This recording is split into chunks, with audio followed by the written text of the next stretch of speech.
Pascal Forêt from the Producteur de Légumes de Transformation du Québec. Welcome, President of the organization.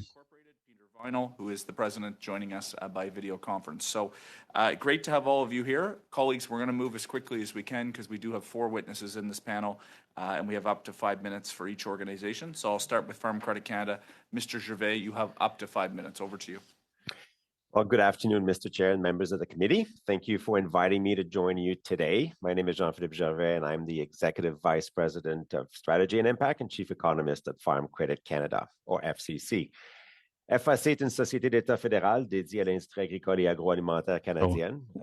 We have a portfolio of nearly $50 billion, including 102,000 clients and 3,200 employees and 103 offices around the country, and provides the industry with financial services and advisory services, software, and industry knowledge. And we provide broad support to customers in the horticultural industry, including greenhouse, field, vegetables, and fruit sectors. As of March 31, 2024, FCC's total horticultural portfolio was 3,576 customers with 4.77 billion of total owing. This represents 6.3% of FCC's overall customer base and 9.4% of our portfolio balance. Regionally, British Columbia, Ontario, and Quebec contribute the largest amount to the horticultural industry. FCC customers in the industry. The greenhouse sector has experienced disease outbreaks, which combined with a tighter profitability environment because of elevated interest rates and input costs have led to an increase in impaired loans in the sector. In the fruit sector, adverse weather conditions and high input costs as well have led to increases in impaired loans. Overall, these financial challenges are not currently significant at our portfolio level and represent less than 5% of total owing by the greenhouse and fruit sectors.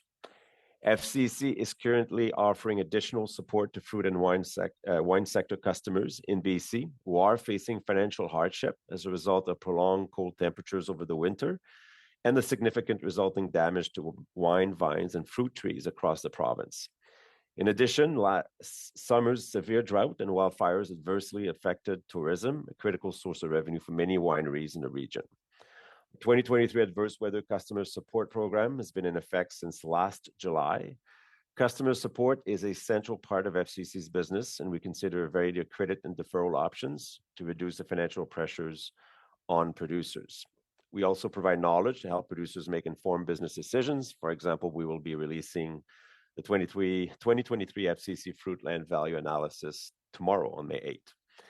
Pour les producteurs de fruits de verger et fruits tendres de l'Ontario, in contrast, Ontario orchard and tender fruit growers, the majority of whom are in Niagara, are witnessing a period of robust crop quality and strong prices, and the Quebec apple market remains stable. In the Atlantic region, there has been a persistent issue of excess supply in fruit, especially blueberries, wild blueberries, which is straining the market, which demonstrates the wide regional disparity in the horticulture industry, specifically in the fruit production. FCC is committed not only to supporting our customers through these adverse events, but also helping all affected to be more resilient and disaster resistant in the future. Thank you very much, Mr. Gervais. We're now going to turn to Mr. Triungo with the Ontario tree fruit growers, I believe. Go ahead, over to you. Thank you very much for the opportunity to speak to you today. My name is Phil Trigano. I'm chair of the Ontario Tender Fruit Growers. Our organization represents all growers of stone fruit and pears across Ontario with a farm gate value in 2023 of over 85 million. I am a fruit grower. Our family operates 700 acres of tender fruit and grapes in Niagara-on-the-Lake. And we're fully invested in the future. Our farm is right along the Niagara River. As an outdoor crop, we face many weather challenges and rely primarily on crop insurance to provide a safety net. Frost and freeze are our main perils, with an average of 83% of all claims when things like that happen. Climate change, it's resulted in more erratic swings in temperatures, and winter was no exception, with warm February and March temperatures resulting in full bloom April 7th to 10th. That was days earlier than 2023. And when I started farming, it's about a month earlier. We used to have blossom time usually on Mother's Day, and now it seems to be a month earlier. Temperatures fluctuated a fair bit. The last full moon, we had -3 degrees Celsius. We expected a little bit of damage from that, but luckily everything seems to have come through, and we expect a full crop. Drought and high heat as a result of climate change are also perils that we face, and we definitely have a lot of impact as a result of that. At that point in time, of course, we have all our labor and all our inputs for the season in, and so it is a very hard hit for farms. The big part about this is a lot of this is site specific. In some of these cases, you can have freezes or hailstorms or whatever in one site, and the nature of Niagara is that there's a lot of smaller farms that are not necessarily adjoining parcels. So site-specific insurance is something that we've been really pushing for, and it's something that's really important. Agricor delivers production insurance and programs, and we're working with them to make changes to the plans to make them more responsible to our particular risks. We believe that rather than that whole farm, one of our real asks is to get into site-specific coverage. We've been blocked on that on a number of reasons. Some of the case is the funding between the federal and Ontario governments in that. They've also said that moral hazard is also an issue as far as having site-specific coverage, and we've developed a farm management software, crop tracker, that we can certainly believe that we would overcome any sort of moral hazard with that. Our use of agri-stability, it also operates on a whole farm basis, and it's really a disaster insurance. The nature of Niagara is we grow multiple crops, and to trigger a benefit on a whole farm basis is less likely in our sector. So agri-stability has not really been too beneficial to us. Our main operation really is for crop insurance. That's the real need in having a working good crop insurance system. We've also received funding from AAFC to continue new variety development with focus on climate change and import replacement. Funding will take us to 2028, and we hope it will result in some hardier varieties that can better withstand frost, freeze, drought, and high heat events. The funding also includes a life cycle analysis, carbon sequestration platform, investigation of potential best management practices, and reduce the on-farm greenhouse gas. We continue to work at a provincial level for Niagara region-wide irrigation system. Some of us that are close to things like the Niagara River have some real benefit. Other areas have no access to raw water. It's something that we desperately need to produce fruit across the whole area and mitigate some climate issues. We're looking for federal infrastructure dollars to construct a region-wide system and make upgrades in the Niagara Lake system. Labor is a real key issue for us, very seasonal, and lately we've been informed from ESDC that they're going to make some changes to the seasonal agricultural worker program. It's a program that has been there for 58 years, and we feel there is a tremendous amount of oversight to it and very beneficial, and we're worried a little more than worried that ESDC will lump it in with some of the other temporary programs and not treat us the same way as we have been over the years with the seasonal aspect of the nature of growing fruit. Thank you, Mr. Trigano. I apologize, we're just over time. I gave you a little bit extra time. I appreciate you being able to make sentiment on the labor piece. One thing I'm being advised by our clerk, I know you have a bit of a background that is kind of blurred. It seems to be maybe perhaps slowing down a little bit of your connection speed. So maybe if that's something as we go to our other witnesses you can play around with or work with our technical team, we would appreciate that. I'm going to turn now to Monsieur Forêt, 5 minutes, allez-y. Mr. Forêt, you have 5 minutes. Please go ahead. Thank you, Chair. Ladies and gentlemen, members of Parliament, I thank you for giving me the time to listen to our concerns about the future of the horticultural sector. I'm Pascal Forêt, president of the APLTQ, and also a member of the Council of the Fruit and Vegetable Growers of Canada and a fifth-generation grower. The current risk management programs are no longer sufficient. There are changes in weather that cause the effectiveness of these programs and specific aid made available to horticulturists leave a lot to be desired. We have been affected by historic excesses of rain. On August 4th last, we asked for emergency help from the government of Quebec, which then turned toward the federal government in order to trigger the Agri recovery program following that disaster. Unfortunately, more than 9 months went by since our request for assistance, and we are still waiting for an answer. The situation involves substantial economic impacts for many horticultural producers. In the short term, we need to increase the responsiveness, the response time for catastrophes, and improve our risk management programs given sudden and substantial impact caused by climate change. In fact, concerns about food resiliency have to be taken seriously.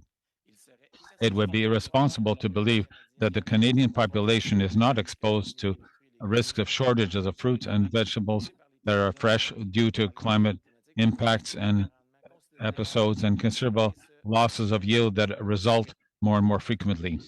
It would be an illusion to think that in the medium and long term, the existing programs will cover the costs connected with climate change or foster an ability to adapt on a scale needed to face these impacts. Economic profitability of our horticultural farms is under pressure, and the industry of retail and wholesale has concentrated a lot in recent years.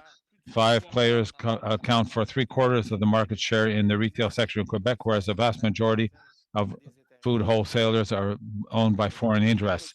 The imbalance of power in the market between major retailers and farmers is accentuating pressure. Production costs are rising, but the retail and wholesale giants are driving down prices by putting us in competition against foreign products. However, in many cases, society and environmental standards of those exporting countries are more permissive, which result in unfair competition. The Canadian government must better protect horticultural producers. If the major players refuse to sign on voluntarily to a code of conduct, it must be imposed soon rather than later. For my part, at the end of May, it is an ultimatum.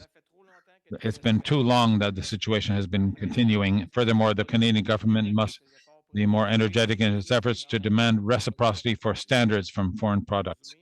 As a summary, while the Canadian population now accounts for 40 million inhabitants, we have to make sure that enough horticultural farmers want to hold the fort. On a personal note, my children and nephews are no longer convinced that their occupational future is based on taking over the business, which is the result of 5 generations of work. It's urgent to get them to change their opinion. Thank you.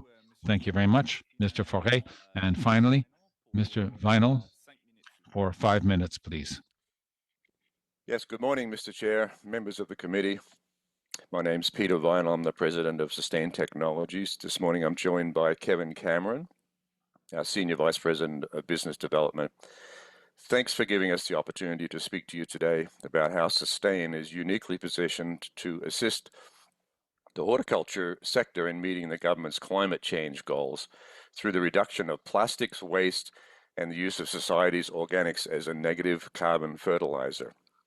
We were founded in 2014. We're based in Halifax, and Sustain is a Canadian clean tech company, and we're on a mission to improve waste circularity, materially reduce greenhouse gas emissions, and then have a global impact with our solutions. Every year, Canadians throw away over 2.5 million tons of plastic waste. Only 9% of plastic that are actually recycled in Canada and North America.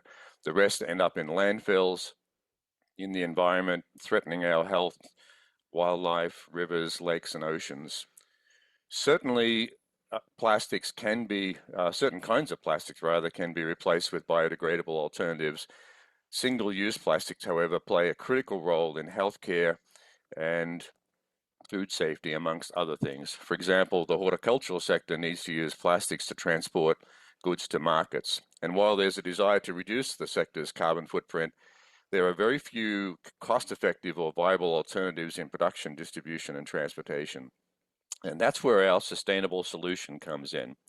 At Sustain, we're focused on improving waste circularity by repurposing single-use and end-of-life plastics back into plastic precursors. So we can take end-of-life plastic and put it back into the plastic food chain, so to speak. Through our proprietary mechanized process, we're able to recycle up to 90% of landfill-destined waste into plastic precursors, negative carbon fertilizer, replacing the current high carbon processes. We're already doing that in Nova Scotia at our fully scaled demonstration plant in Chester, where in addition to municipal solid waste, we also process plastic from the federal government's Ghost Gear cleanup program, agricultural waste from farmers.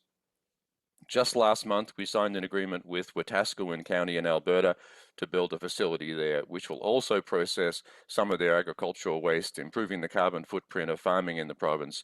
We've also signed a memorandum of understanding with Washington State, and we're planning our expansion into the United States. At a community level, our innovative approach to use waste management reduces a municipality's carbon footprint by up to 10% through the prevention of up to 3 tons of greenhouse gas emissions for every ton of waste that we would process.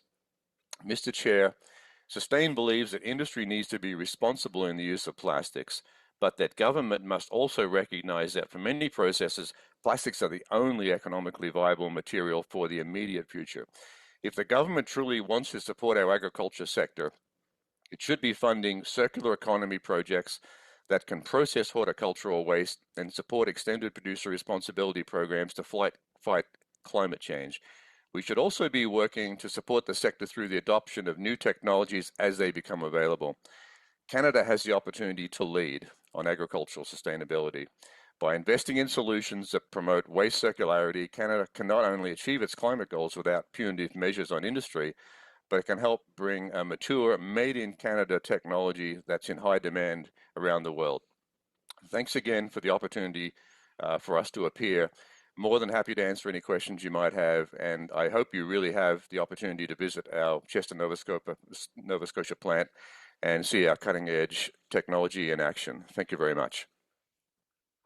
Thank you very much, Mr. Vinyl. And yes, as the proud Member of Parliament for King Sance, I invite any Canadian and all committee members to come to Nova Scotia and come see our beautiful province, whether Sustain Technologies or otherwise. With that, we're going to turn it over to questions. Mr. Epp, welcome to the committee. Great to have you back. Over to you for 6 minutes. Thank you, Mr. Chair, and thank you to all the witnesses for excellent testimony. I'm going to start with Mr. Phil Triguno. Sir, what's a nectarine and how long has the industry been growing them in Ontario? Well, a nectarine is it's a rather interesting story because most of the varieties are American nectarines that we've transplanted over here and have taken off. And in a lot of the other areas, nectarines are basically 50% of the markets, 50% peaches, 50% nectarines. And we're likely about 30-70 in Canada right now. So it's fairly attractive. So what's one of the issues been holding back getting that 50-50 balance? As I understand, and I have copies of an exchange of letters from your industry to the CFIA, I understand the industry's been going through an exercise in grading. Can you explain? Because I can hardly believe that I read it's been a 14-year process and it's not completed yet. Is that correct? That's correct. We initially got nectarines brought in as a test, and we were told that that we would we would have a grade schedule out there, and it was supposed to be completed in the last year or two, after 14 years, and instead we were just sent something that it would continue on as a test. So there's an initial pilot that was started 14 years ago under a different government. So, like, where is the delay? My understanding is that the industry has actually developed the standards. Is this not a review, adopt, and process, or where is the holdup? The holdup is at the CFIA. We've put in all the documentations. The industry has sent everything into the CFIA, so it effectively just needs approval. When did the industry submit that information?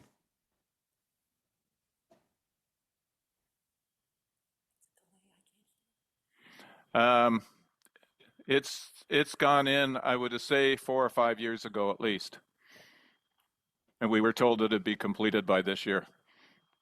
What is the effect on the supply chain for this delay? Our retailers in that had great concern because they would not be able to advertise it as Canada #1 in the as far as the grade is concerned. So we would have had to, even though all our cartons and containers are printed ahead of time, we would have had to somehow or other redo all those cartons and containers. So we wouldn't be able to have it labeled as Canada #1. Is this a food safety issue? Absolutely not. It's a grading issue. So it's, things like sizing or marks or something like that. It's straight, it's basically to get something across someone's desk and get it accomplished.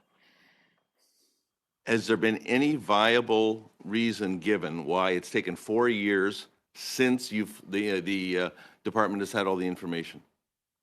No, other than it's a Safe Food for Canada Act that they're working on. So. Thank you. I'm going to turn my attention to a colleague of mine from 30 years ago, Monsieur Forêt. Je ne parle pas français, mais je prends français avec Mr. Forêt, I don't speak French, but I'm learning it. So, working on it. You listed a number of issues facing the horticultural industry. When you interact with the retailers and their choices to bring in imported produce versus Canadian produce, be it on the fresh or on the processed, I know our intersection was on the process side. Presently, you're here in the fresh capacity. What is the reaction of additional plastics burden costs, carbon tax issues that the farmers face and the producers face? How is that taken into account by the retailers?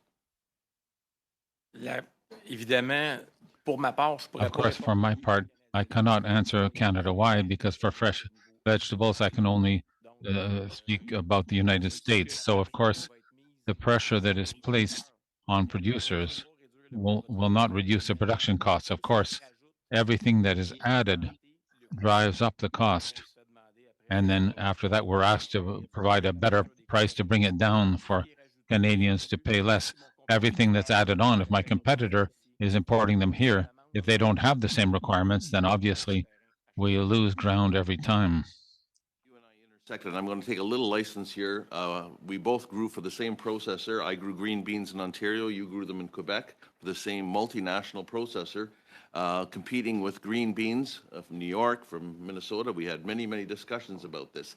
Again, does that same dynamic apply in the process side that you just articulated in the fresh side? In 20 seconds, unfortunately. Okay. Well, c'est certain que Well, of course, this competition, if we don't have the same regulations, then clearly we're going to be at a disadvantage. Absolutely. That's my 20 seconds. We were both very young 30 years ago.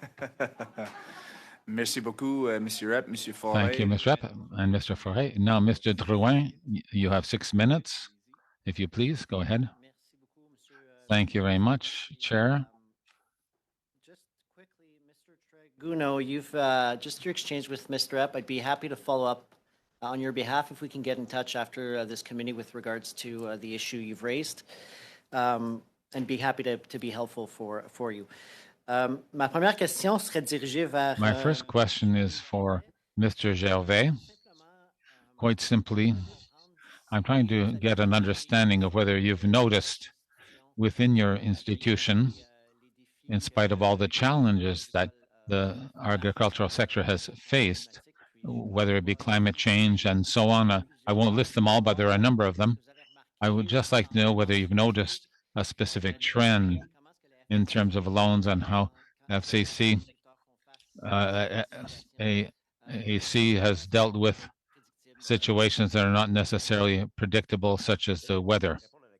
Well, to answer your question in terms of the situation for us, the key is the proactive approach with the farms we deal with or the businesses we deal with. Of course, we're familiar with the challenges and climate change and all the production challenges resulting. So the main thing is to be proactive initially. The same thing with other challenges with high interest rates. We were proactive when we saw interest rates going up. We worked with customers to see what were the most appropriate solutions for their businesses. And the challenge is really to try to deal with the specific situation of each business, because not everyone is at the same degree of transition, volume, and growth, and so on. So there are a number of different components to be taken into account. But the main aspect that we see when we establish assistance programs for these clients based on challenges related to production.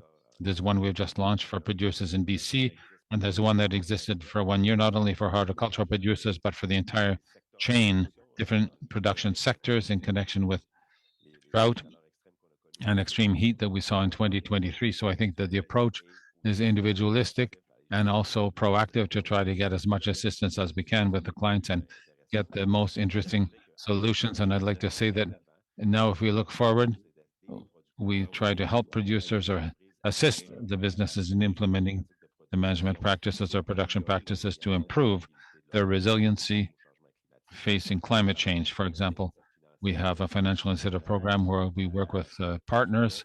We don't do it all alone, but in partnership. So we have 6 existing programs now, and others are being developed.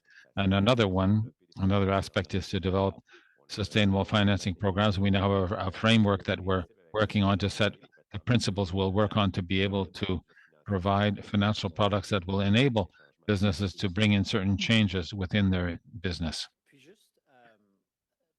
And I can understand that when there is a crisis that occurs, say, once a year, but what we realize now is that sometimes a producer may face several crises in a row from year to year. And if there's a cash flow problem, then it becomes a heavy burden for farmers who are unfortunately facing these crises. So how do you work with them when these are consecutive crises that occur that they have to deal with, where the whole range of programs has never been, how should I say it, the architecture of these programs was never designed according to crises that disrupt things year after year with uncontrollable variables. I think that you've expressed it very clearly. I think the main challenge is when you add several factors together, where there's consecutive aspects, even the same kind of issue with unexpected production variations or a variation in production related to climate conditions that is unfavorable, in addition to an increase in the interest rate. So usually in the sector, based on what I've seen over the years, that one crisis or one incident, the businesses are generally well equipped to be able to get through a period like that.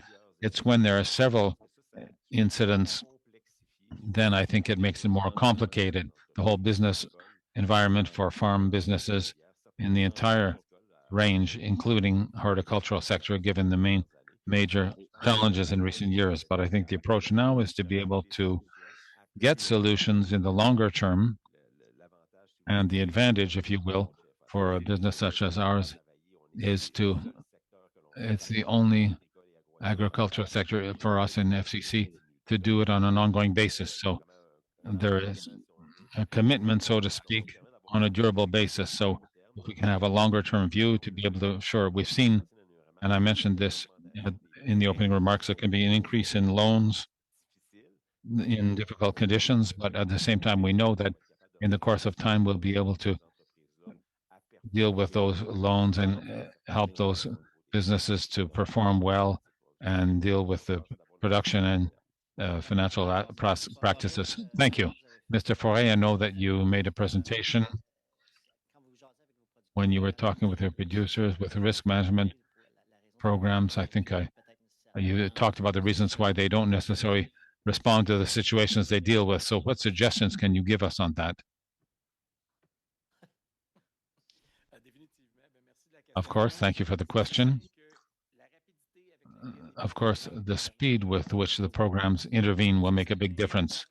Of course, last year that we've gone through, we're starting our season now, and we have no assistance, no compensation, which ought to have come through because we planned on this and we did the work we needed to, but it just takes too long. I understand the bureaucracy, but those programs, food is a day-to-day thing. You cannot wait a year or 2 years and think about it later and talk it over later. That's not the way it works. Most producers, what they complain about is really the time frame. It's how much time it's going to take between the disaster and the settlement. Thank you very much. Mr. Parent, 6 minutes. Please go ahead, sir. Thank you, Chair, and thank you to all the witnesses for being here today. Mr. Foray, we're continuing along. You're on a good direction. The important thing is the duration or how quickly these things come through. Agri recovery in November, now it's May 6th. Do you have a comment about that? Of course, I just said it. It takes a long time.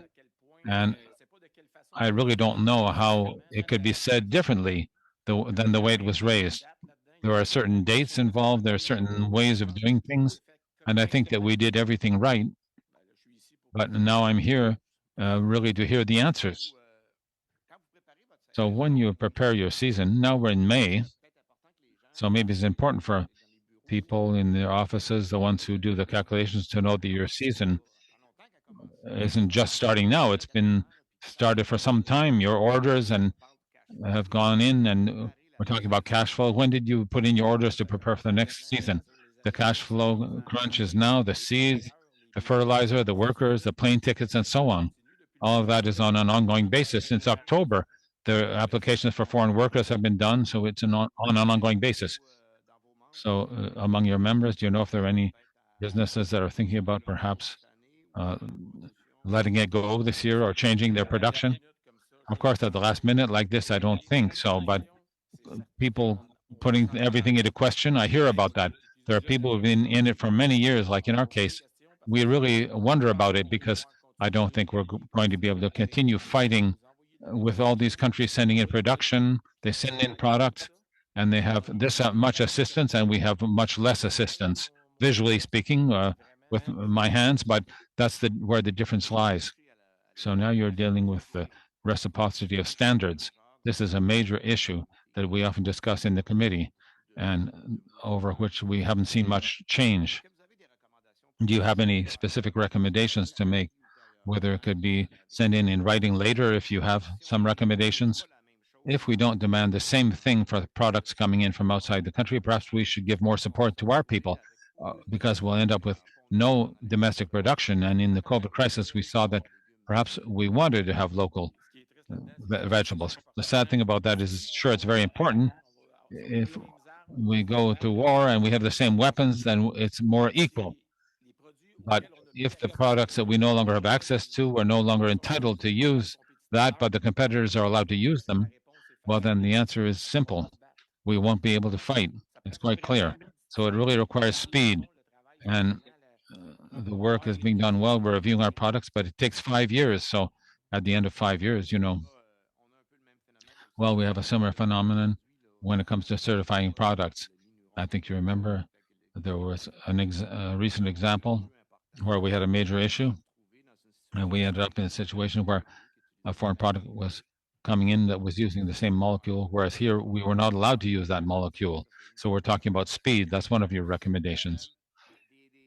And the previous witnesses talked about the need for something speedier than agri recovery. some sort of agri catastrophe or agri disaster that could release funds quickly. Do you have an answer on that? I've heard those comments from colleagues, and I agree with them in the sense that it's just like having a disaster in a house. You don't want to wait 2 years before you rebuild. You want to get started and keep on going. Agriculture is continually moving forward. You end one season and then soon you start the next season.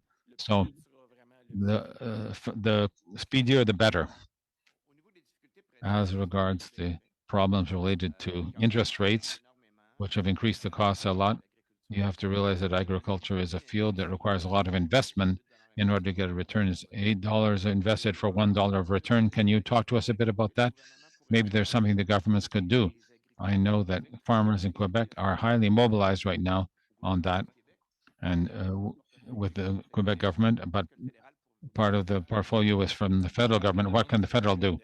I think that the demands on the federal, we need protection against interest rates and cap them at a certain level in order to be able at least to get through the time period when interest rates, until they come down again at the short to medium term. It would help us out in order to make a bridge between the two. You talked about the code of conduct in your statement as well, and some bargaining clout. When you sell a perishable product, of course, often you're stuck and you have to give in at the last minute. And we've recently seen examples where even suppliers had delivered perishable merchandise to grocers and they called them back to pick up 2/3 of the order a few days later. Are you aware of those examples? Have you seen examples like that? What can you say about that, about the importance of it? The important thing is that we are a business that more often than not is a family business up against a multinational. So obviously the concentration of distribution really does not help for us to be able to benefit from that, because they almost have a life or death impact over us, and we have no other option. As I said earlier, we're dealing with the U.S. It's different on the other side of the border. Mr. Parent, thank you very much. And maybe a reminder, let's keep our phones on silent. I know that happens sometimes. And just a reminder to our witnesses to keep their cameras on. I think that would be Mr. Vinyl, if you could. There you go, my friend, because folks might want to ask you questions. Over to you, Mr. McGregor. Thank you, Mr. Chair. Thanks to all of our witnesses for joining us today. Mr. Forêt, I'd like to start with you. In the horticulture sector, especially over the last 4 years, can you tell me what it's been like in terms of your input costs, and generally across the sector? Like, what's the trend been like since 2019, 2020 up to now? It went up, for sure. And by how much would you say? Considerably? Like, considerably. Far more than you've ever seen in your career? Of course. Okay. And did you know that during that same time, when you look at oil and gas costs, fertilizer costs, have you've been aware that the companies in those sectors have seen some of their best years like ever on record? Agree. Yeah. So I think like we're seeing a story in Canada where at both ends of the food supply chain, the consumer and the primary producers are really getting the short end of the stick, while we have a lot of people in the middle, whether it's the people who supply the inputs, the people who control how food is retailed, are having some of their best years ever. And so when you see a situation that's developed in Canada, and this is not just over the last 8 years, I think this has been a development over 40 years through successive Liberal and Conservative governments. Like, from your perspective, like, how should the federal government intervene to try and swing the pendulum back so that it's fair both for people in your sector, but also for consumers at the other end? Je vais faire en français. C'est clair que Answer in French. Clearly, what would be interesting to see in there and to feel supported by the government, the first response, I would like to just live based on the market. I want to earn money from the market, not through subsidies or government assistance. That's a basic thing. Of course, my competitor receives assistance, so then I need assistance too. So we have to have a level playing field. It has to be fair play to be equal, the same weapons. So if there's competition, fine. If we're on an equal footing, we can fight on equal basis. That's clear for me. Of course, to have reciprocity of standards, having the same phytosanitary products and the same conditions for foreign workers. It's very complex every year. There are always surprises. And one surprise we don't have is the production. Every year it's at the same date. Everyone is going to eat in the morning, lunch, and evening. There's no surprise there. You talked about the challenges of getting the next generation, like your own, because they're looking at the state of farming and the challenges, and they're saying that's not something I want to put myself through. You've talked about a number of subjects, but I just want to look at the existing suite of business risk management programs. You've talked about the delays between when you put in a claim and when payment is issued. I think two of the programs that are most currently cited during this study are Agri Stability and Agri Insurance. We have the current agricultural partnership lasts until 2028. When you look at Agri Insurance and Agri Stability, which one of those programs do you think would be best to be reformed to be more responsive?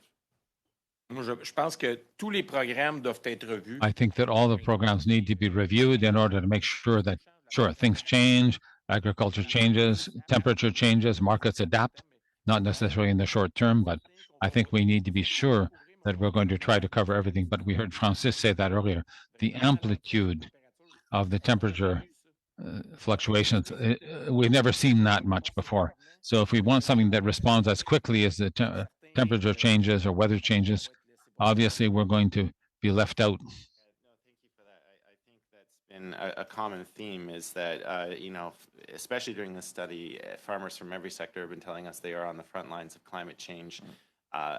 We just heard a witness say that blossoms are coming out a month earlier than when he first started. So thank you for adding your expertise to that. I want to turn my next question to Sustain Technologies.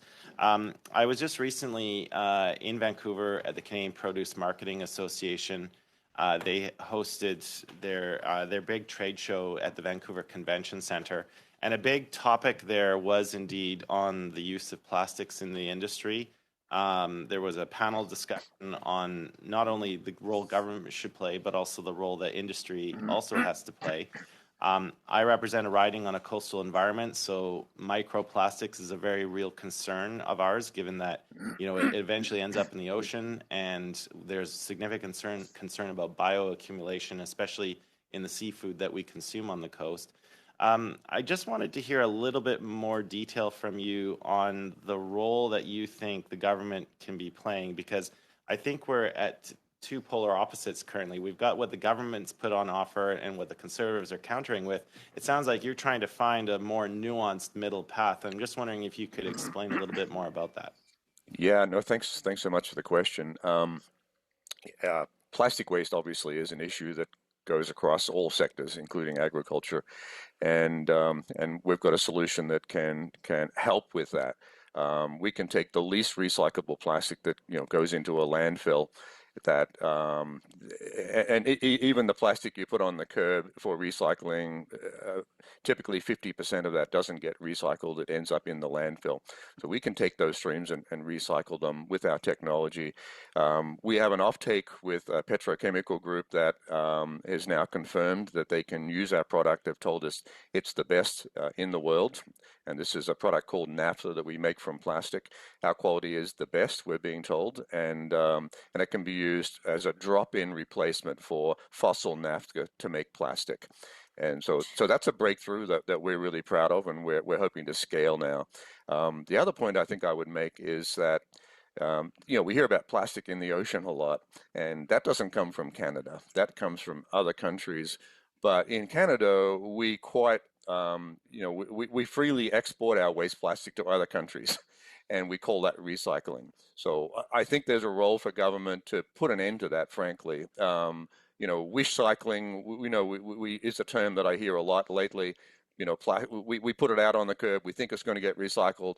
Reality is a lot of it gets exported to other countries that don't have our standards for and controls.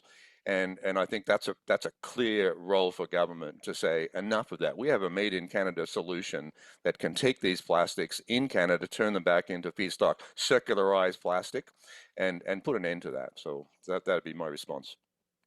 Thank you, Mr. McGregor. Thank you, Mr. Vinyl. Maintenant, Monsieur Lehoux pour 5 minutes, s'il vous plaît. And now, Mr. Liu, for 5 minutes, please. Thank you, Chair, and thank you to the witnesses for being here today. Mr. Forêt, I'd like to start with you. You made a brief presentation on the Code of Conduct. I understood that after May 31st, if there's no agreement, we have to come out with something and it ought to be mandatory. Are you confirming that today? Because I share your viewpoint, but I'd like to hear it from you. Well, I confirm that it is important, that it should really become something serious. In production, we're serious. It's important that we be taken seriously and respected. And I think what I said earlier, that the concentration of distribution results in those people being too powerful.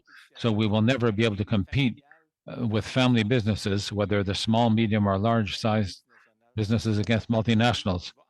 It would take something that will give a framework with respect for both sides. So do you agree with the viewpoint where they say that if all the major players don't get on board, then they ought to be forced to because everybody has to be on board? Absolutely. Thank you.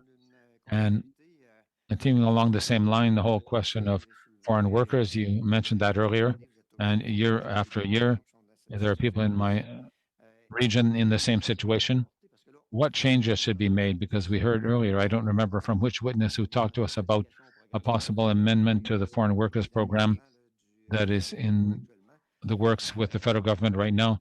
It doesn't seem to be done from a viewpoint of further improving. It might worsen the situation. What is your viewpoint on that? Should those timelines be shortened substantially? Honestly, 20 years ago, it took 6 weeks, and 20 years later, it takes 6 months. I think with the technology, we can do better than that, honestly. According to you, the major issue is the administrative burden of the system. It's a waste of time. 20 years ago, it was 6 weeks, and now the technology ought to bring it down to 3 months rather than a year. I think we're past the facts and the envelope. I think things should move faster than that. Quite frankly, today, it seems like it's desirable to have it long. I don't understand the principle because I don't really understand it. No, it's not to your education level. I'm discouraged by it too. Foreign workers, if I take my own case, the people I had 20 years ago, I still have some of those people working for us now. So there's absolutely nothing that has changed. It's all the same. It's a copy and paste, but yet studies are being done that we know very well that are a waste of time, but the machine is running for that instead of doing something productive. Thank you. I think that's very clear. Thank you, Mr. Forêt. Reciprocity of standards. You mentioned several times, my colleagues raised that with you as well. But the Canadian Food Inspection Agency, in collaboration with Border Services, because we know that they must be brought in as well. What ought to be what should we do to improve that aspect? Because they have a role to play, the CFIA, and there's a role too in the red tape that is substantial in approving different products. But when those products arrive here, what can the CFIA do in collaboration with the border services to improve the situation? If we had the same standards already there, whether it's with the USA and ourselves, we could consider it almost as the same farming or growing the same vegetables with the same practices, not the same season, of course, but they're the same. So for part of the year, the Americans use our products, and part of the year, the Americans eat our products, and it's about 50-50. I don't know the exact ratio. But if we harmonize the regulations, that would help things.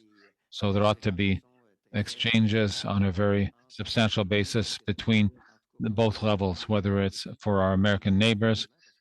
We would need some talks soon because the border is 5,000 kilometers long and a lot of products cross over, as you said, going in both directions. So there ought to be further effort from Agriculture Canada to contact them and try to go further into that approval process for some products that are being used on the other side but not used here. To facilitate it, those who do the certification of products, the companies that manufacture those products for plant protection, they should have the same label, whether it's in Canada or the USA. That's the problem. In your opinion, Mr. Forêt, the verifications that are done at customs, because we understand that they cannot verify every load, but according to what you see in the field, what you see going through, because you no doubt have some colleagues not far from the American border with products coming in, is there a sufficient frequency of checks of products entering Canada on that aspect of reciprocity? I'm not sure if I can answer your question. Of course, when you go across, in my case, when we have trucks going across to the USA, they verify it very seriously. I don't know how they do it on the way into Canada when there are American products or Mexican products entering. I have doubts about it, but I have no evidence of that. Thank you. Thank you very much. And now the honorable colleague from Malpac, 5 minutes, sir. Go to Mr. Vinyl, interesting company that you've developed. But I just wanted to, we're sitting around this table with a lot of growers, obviously, and there's one lowest common denominator, and that's climate change. And you do have some solutions for that. But I wanted to ask you, and I read some of your preamble. How small can you go as far as sectors or industries? I know you talk about communities and provinces like Nova Scotia and Alberta, et cetera. That's great. But sometimes provinces are slow to react. Governments are slow to react. And I'm just wondering about industries or sectors, and has there been any discussions with, say, for example, the Canadian Federation of Agriculture or someone like that about technologies and what you're doing? Yeah, no, thanks for the question. In fact, we've been in discussions with a number of agricultural groups that would represent the collection of plastic, agricultural plastic that's used for growing, and we're working to find a way to bring that into either standalone conversion facilities or into our larger systems where we take regular garbage. So with our technology, we have the ability to take multiple streams, including dedicated waste streams from agriculture, as an example.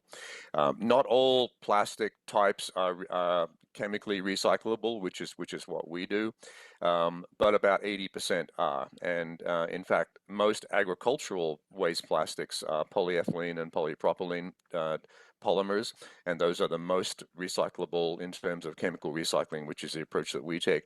The physical form of these plastics often is the challenge for mechanical recycling. They're films, they're thin, they're all different sizes and shapes. And but with our process, we have the ability to shrink them down, compact them, and then put them into our depolymerization system to effectively 100% recycle them on an infinite basis. So unlike mechanical recycling, where you try to sort of melt the polymers and blend them, you only get 1 or 2 chances to do that. With chemical recycling, it's infinite. We can do this over and over again. Also, Mr. Vinyl, I'm splitting my time today with the chair, Mr. Blois, but I just wanted to ask, has there been any discussions with your company or any thoughts on making those partnerships real and including some type of carbon credits for industry representatives? Yeah, so carbon is an interesting topic for us. When we started from the get-go, we said we need to design a solution that doesn't need an incentive like a subsidy from the government, a carbon subsidy or other subsidy. Of course, when you're developing technologies, finding investment that's prepared to take the risk on the development of the technologies is a challenge, and this is a role that government can play. We've had some support from the federal government. We're appreciative of that. Obviously, as we scale, we will need more. The solution we've developed can outcompete the landfill. So we've got a solution that doesn't require a subsidy at the landfill end, meaning as a municipality, we can say, we'll save you money and you send the garbage to us. You don't need to have that liability, the long-term liability of the landfill. Certainly they're difficult to permit these days. And our challenge is more the ability to scale our technology, get support from government for the financing required to scale and build larger and larger facilities. Look, Mr. Vinyl, one of the things that one of the reasons why I'm happy you're before this committee is we are having important conversations on the role of plastics in the horticulture sector. It's been raised by a number of members, and I think probably what I think is encouraging is that there is technology out there that can help separate the crucial question of how those plastics do not go into the environment by the work that your company can do. Obviously, I think there's work to be done on the innovation on the actual packaging side, but for those, to your point, where they're absolute necessity, if we have better diversion programs to not have them into landfills, I think that's one of the key recommendations that can come from this committee. I have been to your facility. I was impressed with it, but one of the things I want maybe you just to share in about 40 seconds that you have left is around some of the agricultural fertilizers, the natural fertilizers from using the basically what otherwise would be food waste in a landfill into a frass type of fertilizer that is showing early promise. Can you just quickly tell us about that? Yeah, absolutely, and thanks for the question. We soils are degrading across the world in terms of organic content. There's a big push for, circular, regenerative, sustainable agriculture. At the same time, that organic material is coming out of the soil is, food waste and other products like that ends up in a landfill where we lock it in a plastic-lined, inefficient bioreactor where 50% of that methane escapes into the atmosphere. What we have done is we can take municipal solid waste, take that organic material, separate it, put it into a form as a fertilizer. We've gained CFIA certification, the first of a kind, we believe, in Canada, to take waste product, garbage, separate the organics, put it in a form that is clean and has high nutrient value and can be used as a fertilizer. So we've pioneered that pathway in Nova Scotia. We're in active trials now, and I'm sorry that was more than 40 seconds, but we're hoping to scale that part of our business as well. Okay, thank you very much. Maintenant, Monsieur Parent, 2 minutes 30 secondes. And Mr. Parent, 2.5 minutes. Thank you, Chair. Mr. Gervais, I'm happy to have you with us today and to see you again. In fact, it's pleasant that you're here today because earlier I spoke with Mr.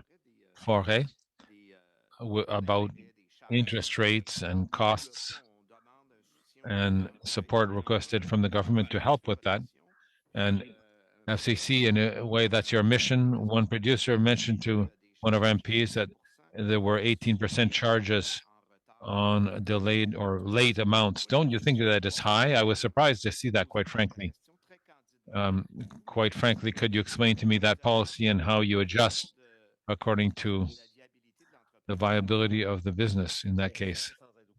Well, being aware of that specific situation that you mentioned, normally what happens is that when we go into a situation where there's a late payment, we work on it right away. The ideal approach is to be proactive and be able to redraw a calendar of payments and spread out the amortization and find a way to base it on a particular product or a different calendar of payments and to have a part without interest, and then interest, for example, accumulates even if it's not required at that exact time. There are different situations that can occur, and this is normally what happens to be able to get back to a performing loan. So perhaps the idea of a charge here is a definition, but we need to find a way to restructure schedule of payments. Thank you for the answer. It reassures me a bit, but I wanted to raise this with you because I thought it was considerable with regard to your mission. Thank you for the answer.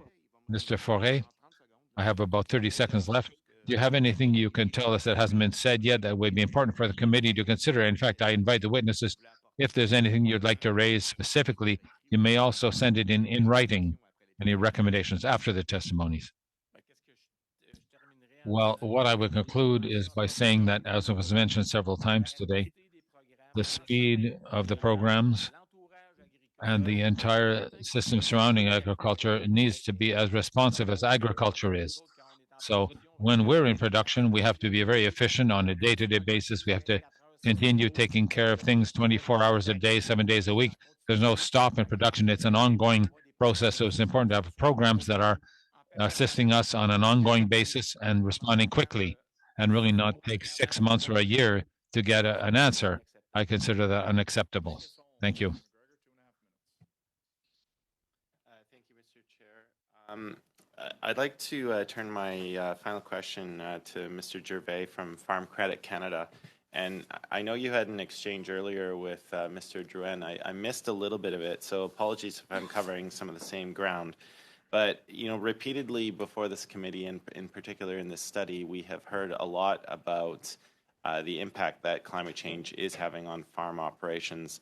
And given that Farm Credit Canada is so central to farm financial success, you'd mentioned that you have 3,576 clients who work with Farm Credit Canada who are in the horticulture industry.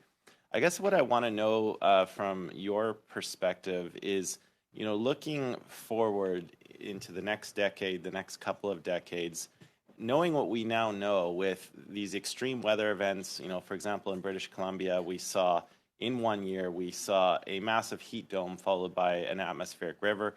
We know that Western Canada is facing extended drought forecasts for this summer, where snowpacks and water reservoirs are at a fraction of where they should be.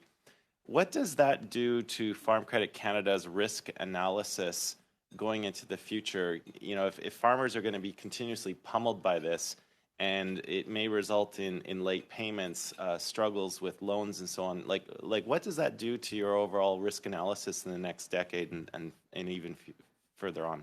Yeah, so thanks for the question. Taking a long-term perspective, what we're doing is we feel that we need to position and support our customers and the industry transition to a low carbon economy, because otherwise we're going to be exposed to way too much risk stemming from climate change.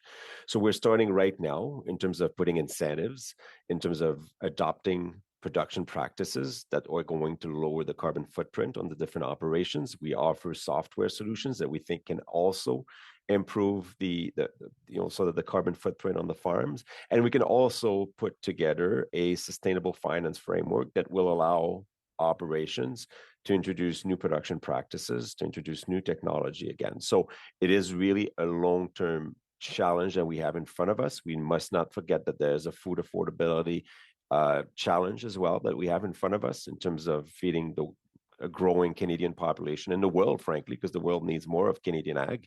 And so all of that together, I do think that by acting now, we can actually deal or manage the risks that we are going to face going forward. And so what we are doing in terms of risk analysis, without getting into the details too much, is to promote or to assess the financial risks over a long period of time, right? So what we do, we call stress testing FCC's resiliency to be able to serve the industry, as well as testing the resiliency of the industry going forward.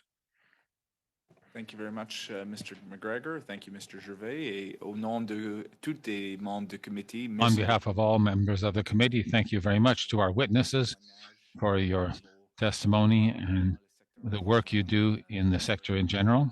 We're going to suspend, colleagues, to get turned over for the second panel. But thank you to our witnesses. Thank you for your work. And we'll see you in just a few minutes. Meeting suspended.